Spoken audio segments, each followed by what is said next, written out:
Remember, remember the 5th of November, the gunpowder, treason, and plot.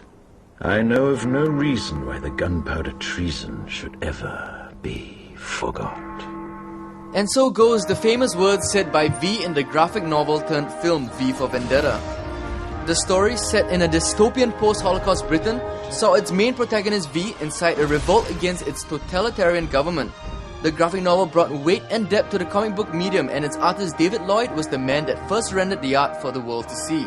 He was speaking at the Singapore Toy Games and Comic Convention and took the time out to speak about working with some of the best writers in the industry. You work with the best, right? Yeah, you work with Garth Ennis, Grant Morrison, Alan Moore, Warren Ellis. Can you tell me like impressions or what you got from working with these people? Well, I think it's good to work with the best. If you have to work with a writer, and it's better to work with good writers. And I've been lucky. I've almost all the writers I've worked with are great. Was it harder or easier working with such forward-thinking writers? Because these guys, some of their concepts and ideas are just out of there, like they're so original. So was it harder or easier? Well, I mean, I'm a professional. I'll draw whatever people ask me to draw. I think the only important thing is if you're working with a writer, it's good to know that writer. It's good to be friends with that writer and to know them well, if you can.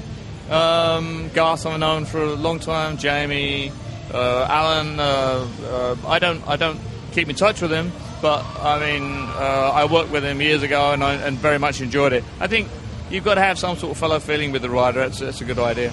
V for Vendetta writer Alan Moore had a number of his graphic novels turned into film, including Watchmen.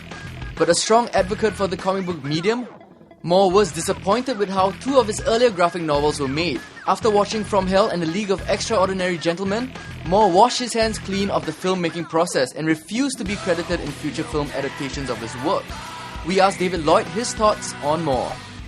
I've read your feelings on like the V for Vendetta film adaptation. You were quite positive, while Alan Moore, obviously, he didn't really like it. Do you still keep in touch with Alan?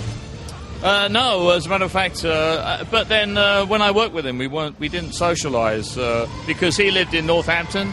I lived in Didcot near Oxford at the time, so we didn't see him. But I used to see him at the conventions. In fact, everybody I know in the business, I met through conventions, and that's how I get to meet them, and that's how we have a drink and a chat.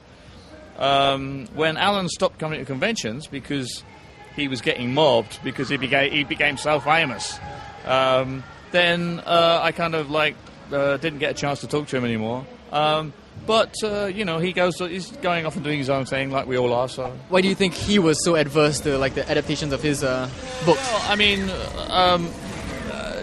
for a start, I don't think From Hell or League of Extraordinary Gentlemen are very good. So I can understand him not being very happy with them. As far as Vendetta's concerned, I mean, I think I personally think they did a pretty good job of the movie. In an ideal world, it would have been great if it had been much closer to the original, of course. I would say that, I'm the creator. But, I mean, as a movie, it's still a very good, powerful piece of movie making. And it directed a lot of people towards the book, towards the original. They went and saw the movie, and then they bought the book. So, for me, it's not a major problem. Certainly not the problem that Alan saw it being. But I think you have to, anything that Hollywood does, you have to be very careful of, because they've got a completely different audience. It's not a comic audience. They've got to appeal to a much wider range of people. Often they believe that they have to put things in that, necessarily don't need to be there. If anybody wanted to make a movie of Kickback, then that would be fine by me. And hopefully I might be able to have some control over it. Vendetta was the copyright of that was owned by DC. We originally owned it ourselves, myself and Alan. But then when we sold it to DC, it was part of the deal that they had that. So we didn't have the rights to it. But that's obviously the best thing to do. If I like how you touched on Kickback being a movie, so if you had control, who would be your dream team to make the film, or what would you change or not change? Well, actor, director. Well, as a matter of fact, there was interest from a Hollywood director, John Dahl, who's a really great director. Did The Last Seduction and Red Rock West. So he would be if he was still interested, that would be excellent. I haven't thought much far beyond that. I mean, obviously, it's if it happened, it'd be great, but I don't think about it too much. David himself has been busy writing and penciling his own crime noir graphic novel, Kickback, but his latest project seems to be more of a nurturing kind.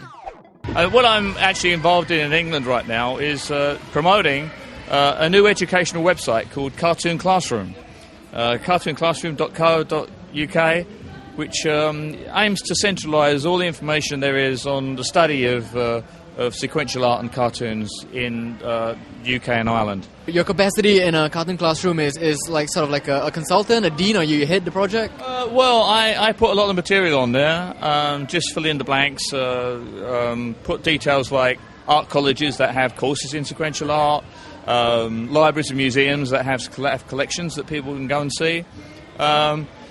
Generally speaking, that's what I do. But I'm just helping it out. It was the brainchild of a cartoonist friend of mine who also does cartoon workshops for a living, basically. Steve Marchant, and I work with Steve at a place called the London Cartoon Centre in the middle of London, which was once the only full-time evening school of sequential art and cartoon art in the country. Lasted about 10 years, but it's not around anymore, sadly. But Steve's still interested in it, and he came up with this idea of having a website. So I'm just trying to tell people about it. Coming up next, we find out more about Singapore's latest superhero, Salvation Sam.